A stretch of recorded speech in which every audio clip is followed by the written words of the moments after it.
Story 1. Assuming that everyone has easy access to the same resources others have, such as therapy, savings accounts, insurance, legal representation, and family members living nearby, is mistaken. It is not so much a lack of empathy in general as a specific failure to understand that many people live in very precarious circumstances.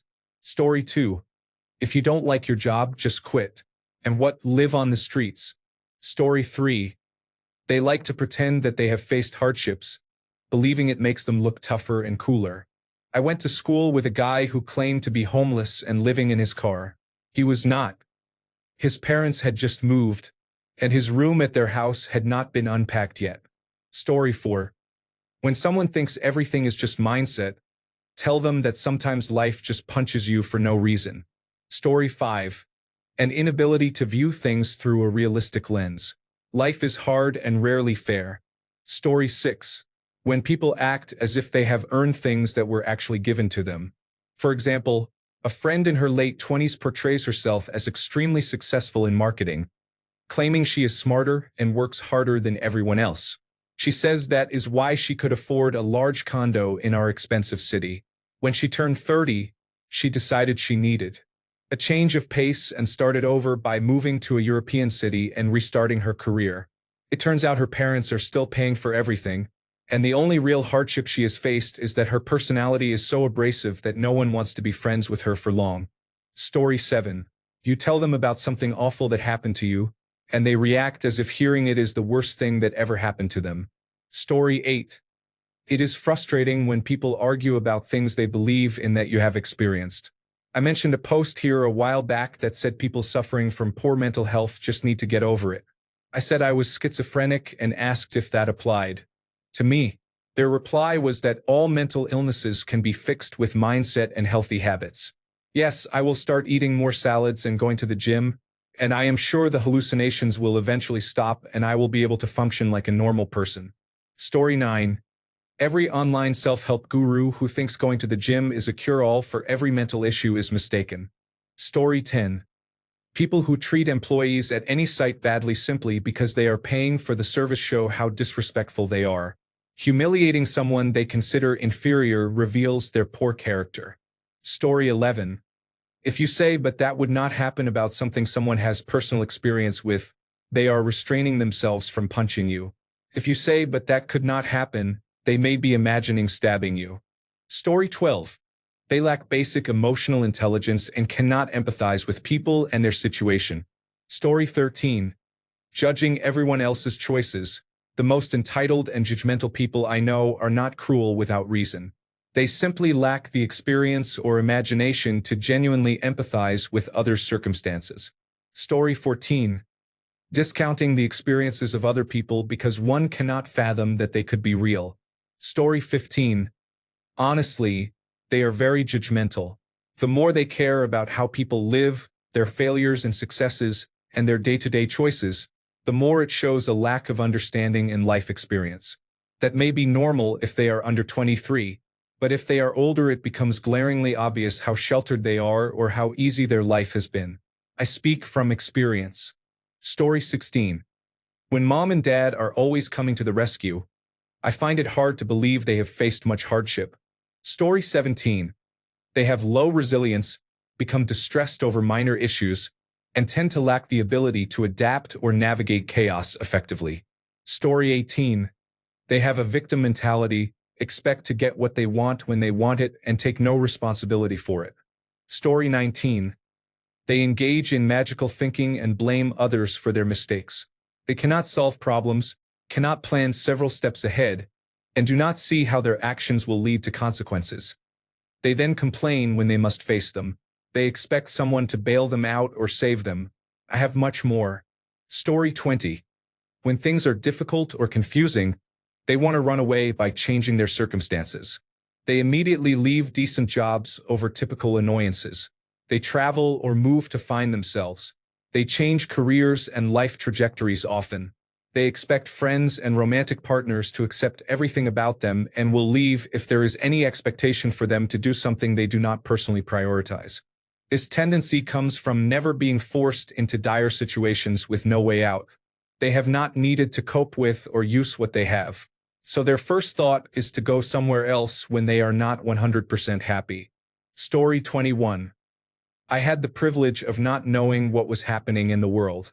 I was able to coast and not pay attention to politics or to other people's hardships. I caused my own hardship by becoming an alcoholic. I am sober now. After I became sober, I stepped away from the church and became politically informed. The veil was removed. Although I am comfortable now, I can see the hardships of others and I deeply care. I use my privilege to help others and to speak out for the vulnerable. Story 22. Many of these responses indicate that a person has experienced hardship and has adopted maladaptive coping mechanisms. Story 23. Religious views that claim God is always great and that everyone should trust in his plan, yet offer no thought or assistance to people who are suffering. Story 24. They keep mentioning how many hardships they have been through. Story 25. They find easy solutions to other people's problems, are overly smiley and cheerful, yet lack empathy. Story 26. They immediately assume your story is not real or that things like that do not happen. Story 27. They constantly inconvenience people without realizing it. Story 28. They say, "Why don't you just move?" Like that's an easy thing. Story 29. This is not a sign. It is more like saying directly that I have lived well my whole life, and someone said they wanted to try taking public transportation because it seemed fun. Story 30. While they are asleep, all of their dreams are happy and normal. Story 31. Overreactions to minor inconveniences. If this ruins your day, you must have it fucking peachy. Story 32. When every rejection becomes immediately personal, especially those beyond a person's control. For example, after a job rejection, some people respond sarcastically, claiming less qualified candidates are hired or it's the economy's fault. They do not change their strategy and act entitled about jobs that are less enjoyable, relying on defensive excuses. This shows a lack of discipline. It is nice when a job is enjoyable, but not everyone has that luxury. If someone wants something, they should research how to get there, understand the system, and tailor their approach toward their goals instead of waiting for it to fall from the sky. Story 33. The person who said it's okay that the Supplemental Nutrition Assistance Program is ending this month because people can just eat their Halloween candy. Story 34. They do not understand prejudice but claim they do, and therefore never resolve it. They organize protests for equal rights, funding them by siphoning money from many people who neither hoard their wealth nor care about the protesters' cause. When the cause fails, minorities lose because organizers do everything to stay relevant. They take people's microphones and get those they dislike fired or blacklisted. This does not pertain only to the left or the right. It is about who profits from protesting. Everyone chooses sides. No one can always switch sides. Story 35. They talk like a surfer but did not grow up around any beaches. Story 36. Telling someone who clearly has internal issues to let it go or to forgive whoever caused the whole thing suggests they had supportive parents and siblings and did not experience a traumatic relationship that affected their nervous system. Another common suggestion is to go out and exercise when someone is facing a depressive episode. We cannot. We are sick and do not have the will to make anything better right now. Try again later when mania sets in. Story 37. They think life is fair only because it never broke them. Story 38. The remark, "Well, you had to do something to cause it," is used in response to someone's hardship, failure, or bad luck. Story 39. You are judgmental about others' finances. How lucky you are to have savings, college funds, and 401k retirement accounts set up by your parents. Story 40. When faced with tough situations, they suggest or apply textbook approaches and insist they will work even if those approaches have already been tried. They assume the approach was applied incorrectly if it does not work and cannot comprehend that not everything can be handled by the book. Story 41. They blame everyone else except themselves for their shortcomings. Story 42. When they are 30 and still using their parents' credit card. Story 43. When experts and multimillionaire business owners appear on the news, they act surprised that their sales fell after they raised prices. Story 44. They do not handle stress well because someone has always stepped up to provide a solution or answer a question for them. Story 45. Some people are unable to take accountability for a wide range of things. We all fuck up sometimes, occasionally more spectacularly. But some people go through life avoiding conflict with such tenacity that saying sorry seems as if it would cause them to spontaneously combust. They may have experienced hardships around them, but they never faced them. Story 46. Thinking that things are black and white. No, there is so much nuance. Story 47. The more they talk about how money isn't everything or money doesn't buy happiness. Story 48.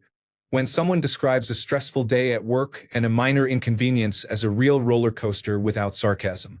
Story 49. When they are mean all the time to people who cannot defend themselves. Story 50. They are selfish and only think about themselves. Because they have not faced hardships, they lack perspective and empathy. Story 51. They have limited capacity for empathy unless the same thing has happened to them. They believe their problems are worse than other people's, despite not understanding the severity of someone else's situation. For example, they were married for a year in their late teens with no assets or children and treat that as equivalent to a 45-year-old divorcing after 25 years of marriage with 3 children. They lack resilience and create drama when difficult things happen. They often insist their problems are much worse than they are and repeatedly tell others about them without regard for the audience. For example, complaining about a cold to someone with terminal cancer. They also insist that essential oils and special diets are cure-alls for everything, claiming these remedies cured them or someone they know of minor ailments such as a paper cut. Story 52. My boyfriend has an overly positive mindset and believes that because bad things have not happened to him yet, they will not. In the past 2 years, his naivety cost him a lot of money and caused him suffering. I used to try to warn him and prevent problems, but he would ignore me or tell me to stop nagging him. I stopped trying and now I have to watch him suffer. It is hard, but he would never learn if he did not experience consequences. He endangered me a few times as well, and I managed to deal with it, but it is a sore point in our relationship. Story 53. They will say, "Why do you not just ask your parents to pay for it?" Story 54. When someone who never had to shop for food, cook, or read the instructions on a box of hamburger helper goes on television and treats the word groceries as if it were a beautiful foreign word he had just learned. Story 55. When they think every minor inconvenience is the end of the world. Story 56. Assuming that things will work out and that situations, such as having a job, will continue indefinitely shows no sense of the precariousness of everything. Story 57. If they do not have empathy, it is because empathy often develops through hardships. Story 58. The Airbnb we went to had a faulty water heater. While I was complaining about how we would get clean for the night, my girlfriend went into the shower. After that, she told me to man up. Story 59. People underappreciate the existence of toilet paper. Wikipedia, shit stick. Story 60. I listened to an episode of Science versus the other week about semen retention. The man they interviewed claimed that if you hold off ejaculating for a few weeks, all your stress and anxiety will go away. Mate, if that's what it takes for your stress and anxiety to disappear, then you've got it pretty fucking easy.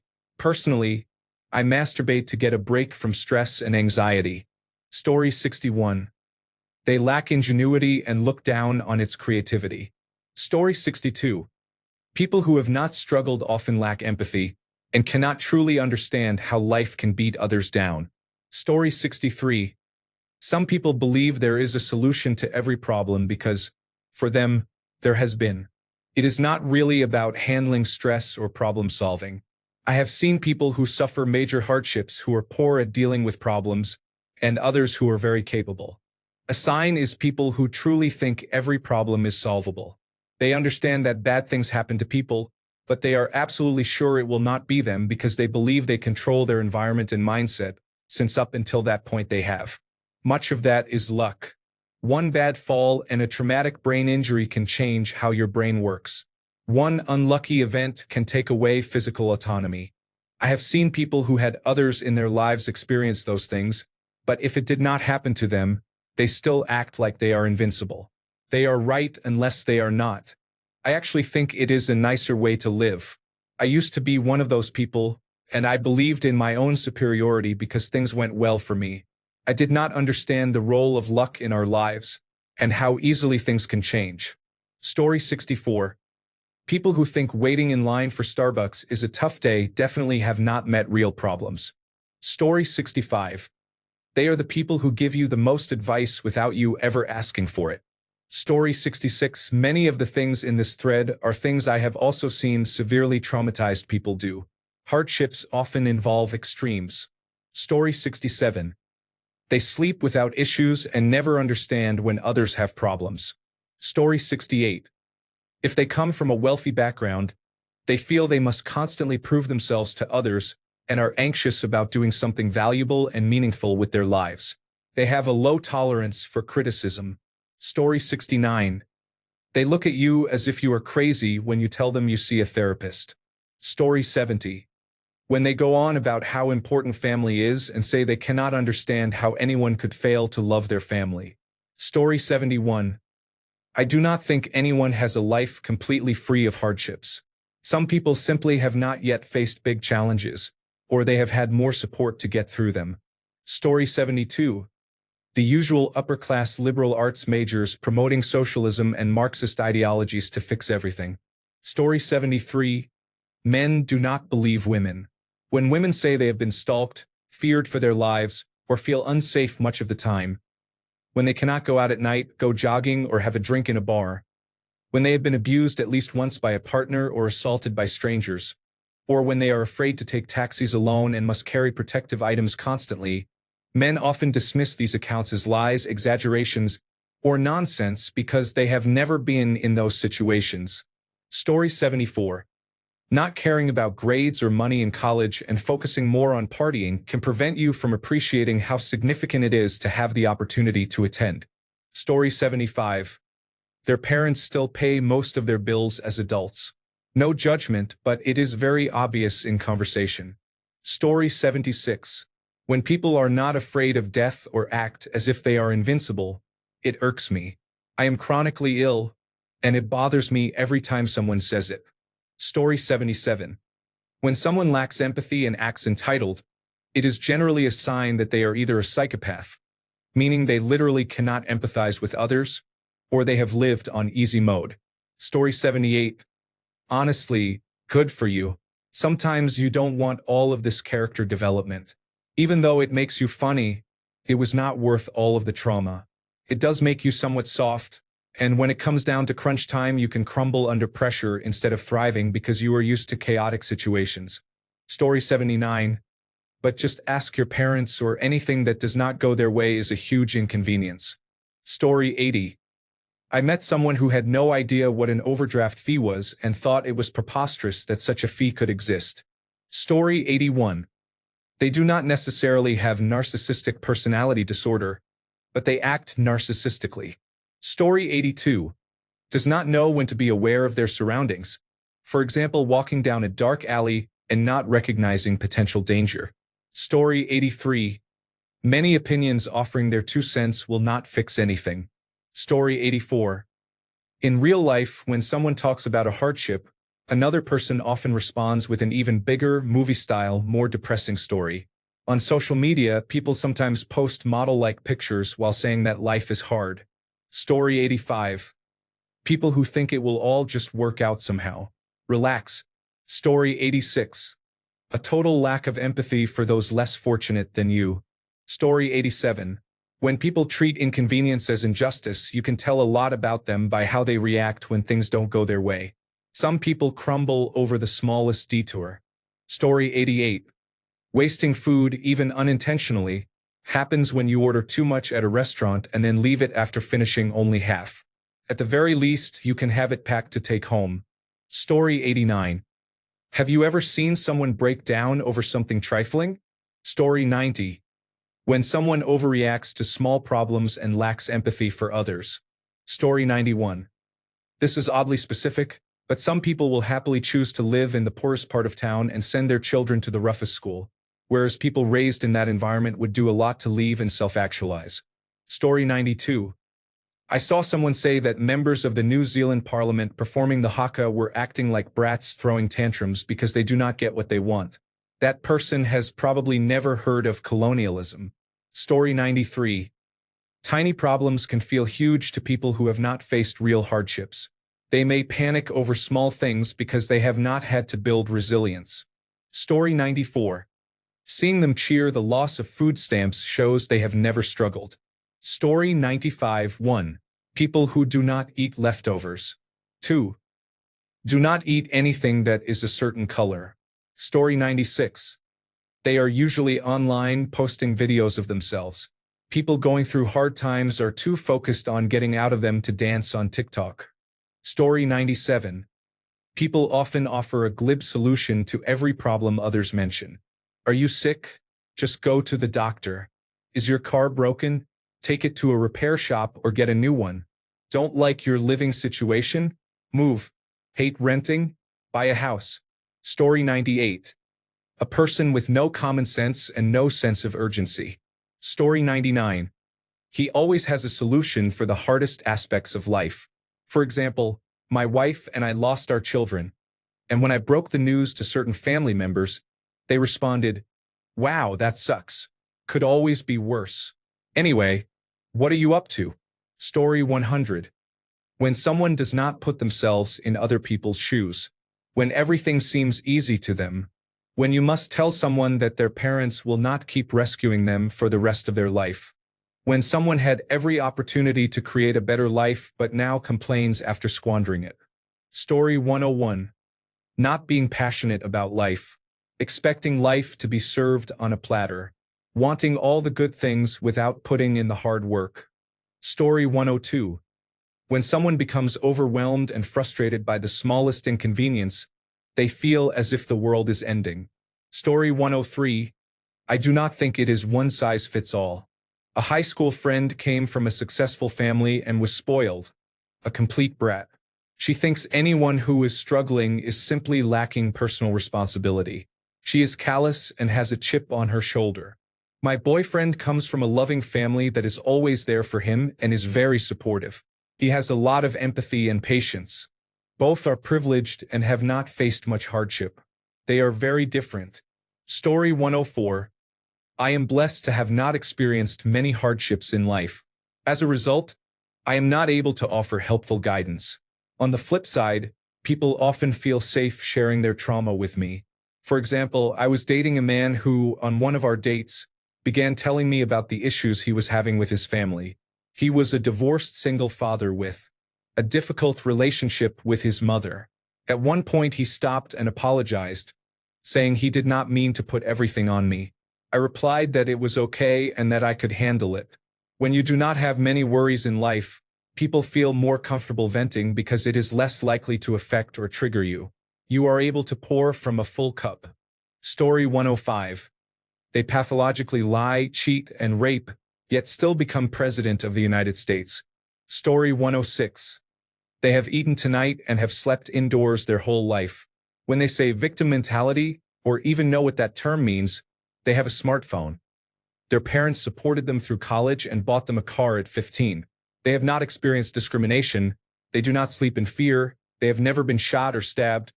They have never eaten dog meat to survive a week. And they do not know what pine bark stew is.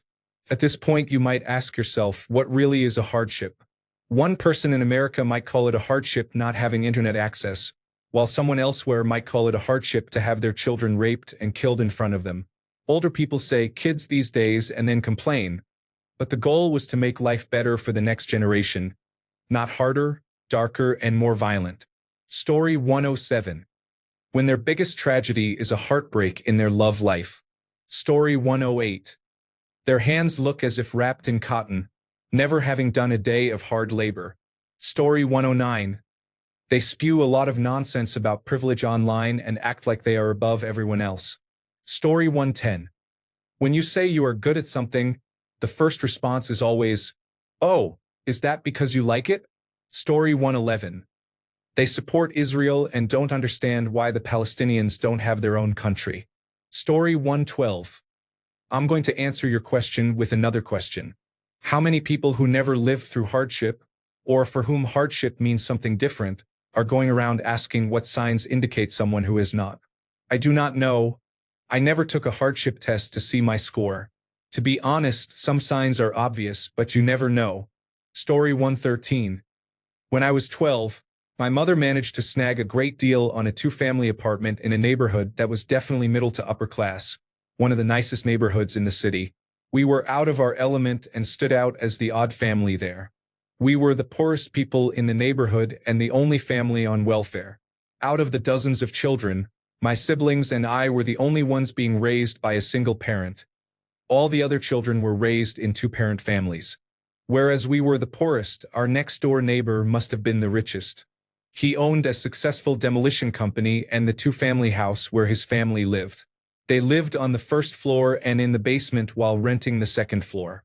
They owned a house in Florida and a fleet of cars that they replaced every year or two. When his oldest son married, he bought him a two-family house across the street.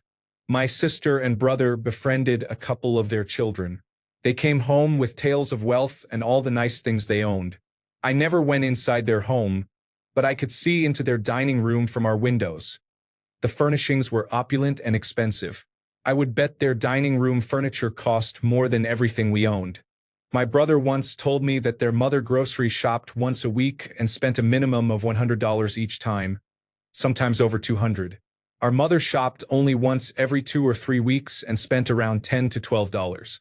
The most she ever spent was $20. It was a big deal to us when she spent $20 on groceries.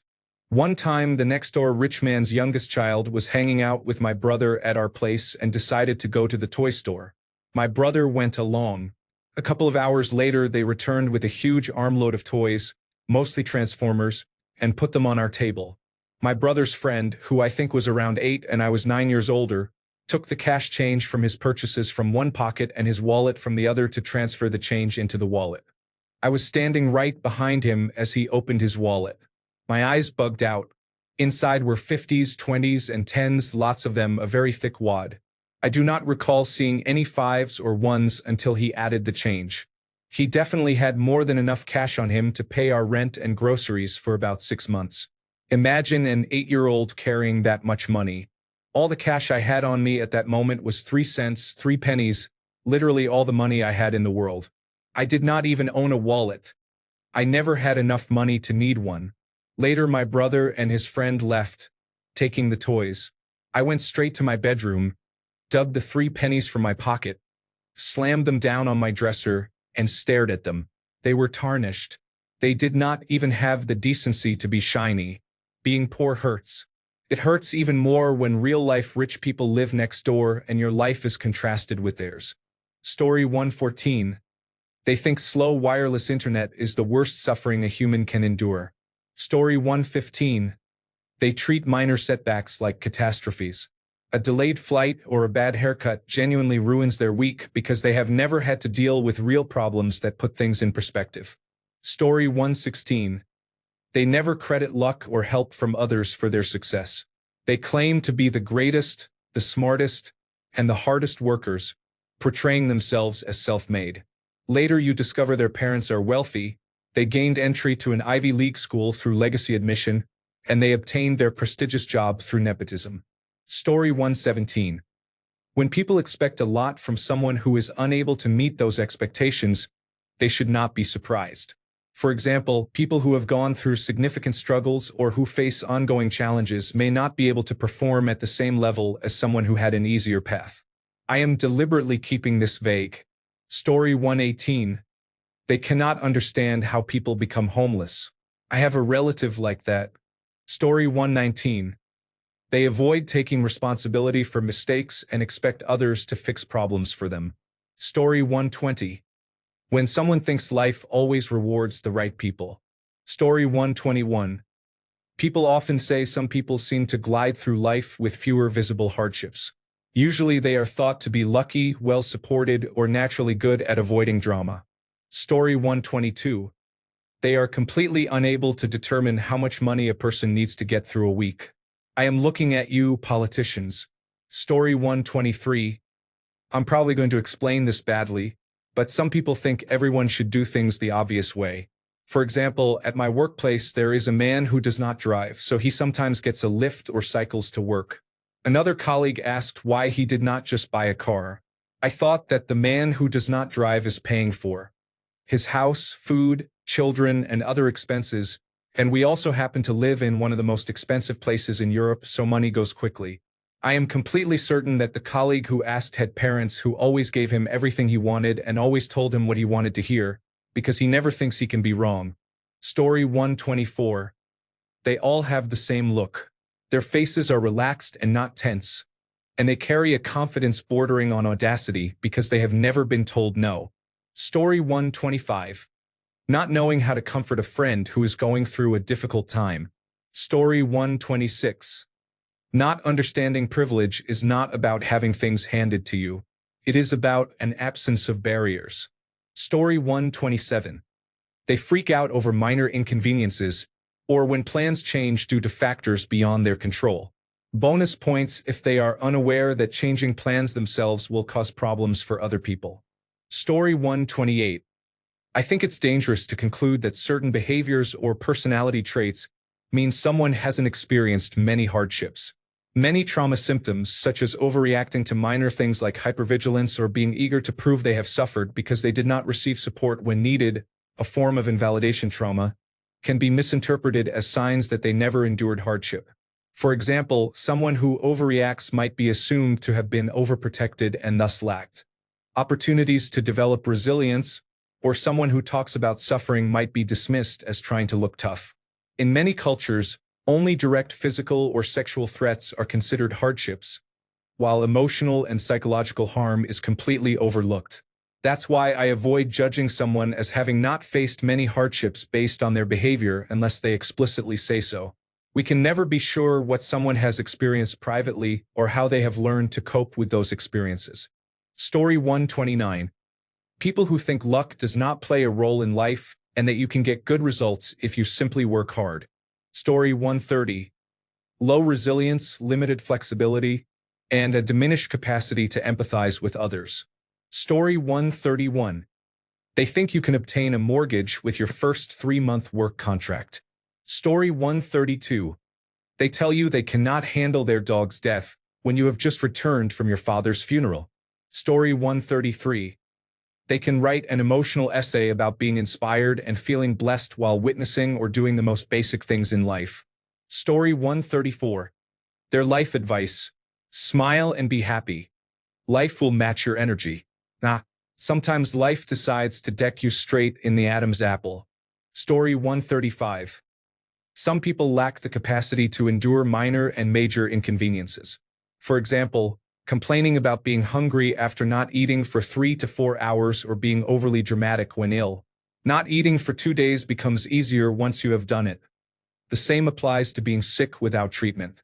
This was common for me as a child, but wealthy people do not have to experience that.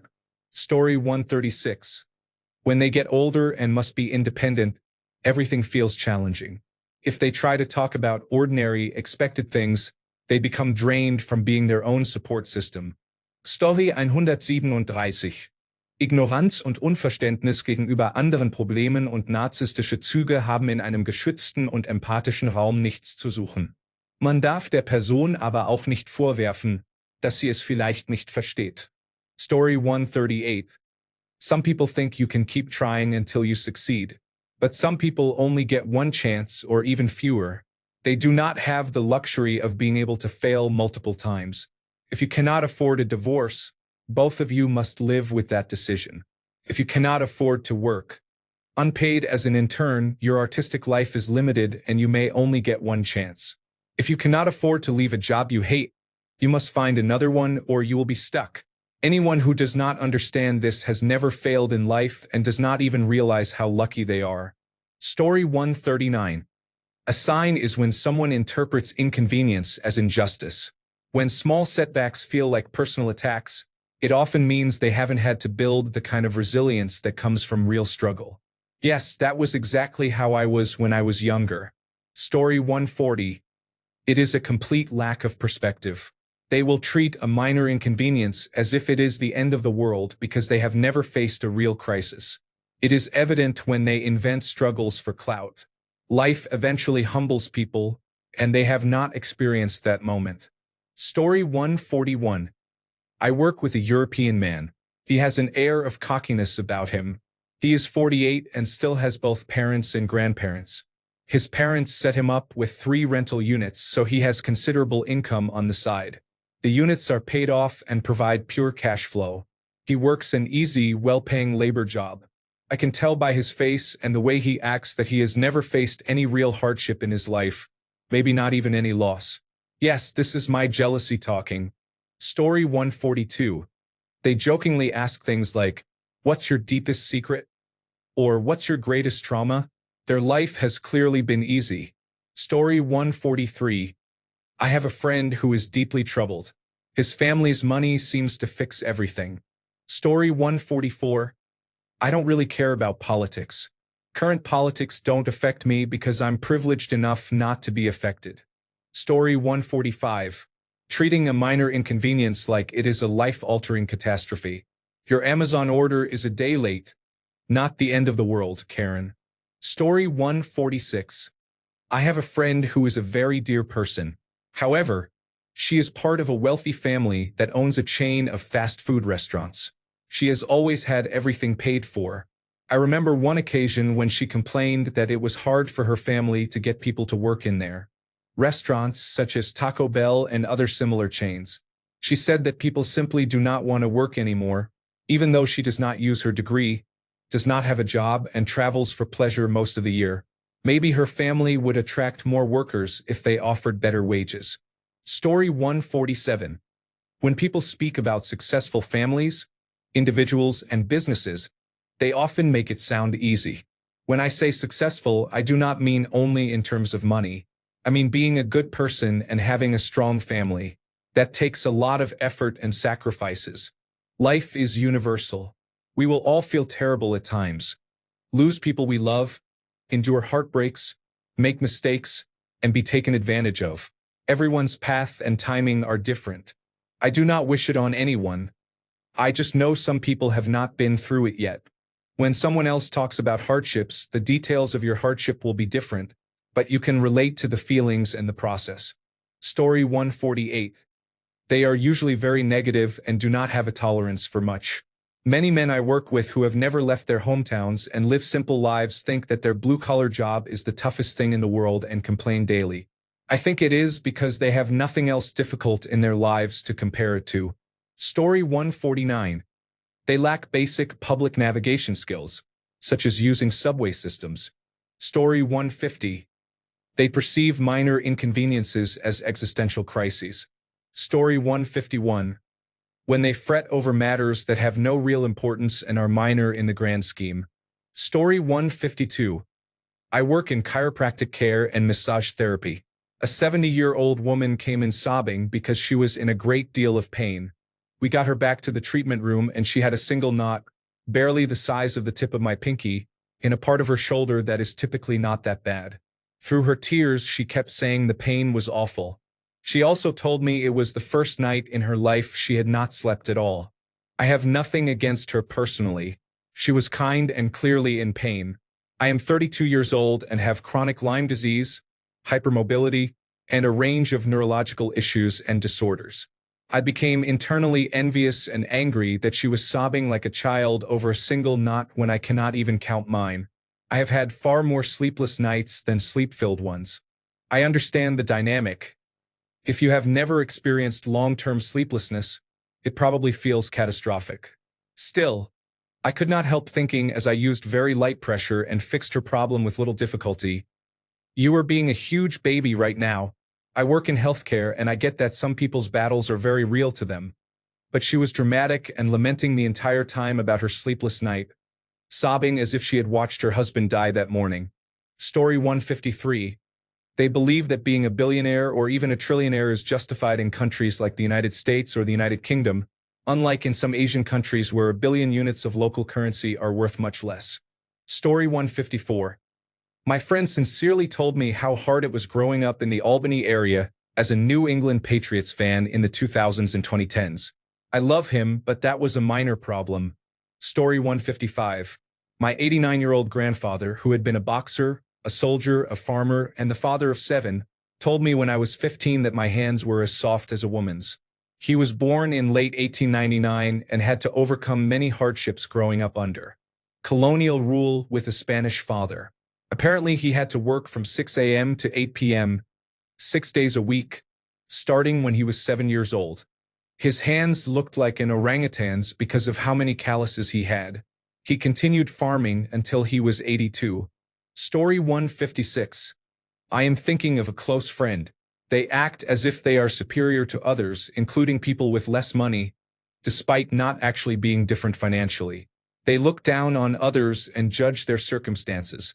Money was not a problem for them. They did not need to work through university. I worked nearly full-time while completing my biological sciences degree, but they did not. They would complain about being out of money because they spent it all on drinking the night before, then go to the bank of mom and dad for more money. They had little or no responsibilities. I would also describe them as entitled. They felt they deserved whatever they wanted and were surprised when reality said no. It does not work that way. People like that usually have parents who dote on them and cater to every need. Not facing hardships can be detrimental to personal development. Story 157. My brother once asked me when I returned from a specialist appointment for one of my chronic conditions if I was better now. I realized he had never been seriously ill. I explained what a chronic illness is. His understanding has improved slightly, but he still thinks exercise will cure everything I have. Story 158. Just use your credit card when you tell them you really want something but cannot afford it. Story 159. He had a hard gaze, treated others poorly, showed unnecessary aggression, and lacked patience. Thanks a bunch for sticking around till the end of the video. Remember to subscribe, and until next time, stay awesome and goodbye.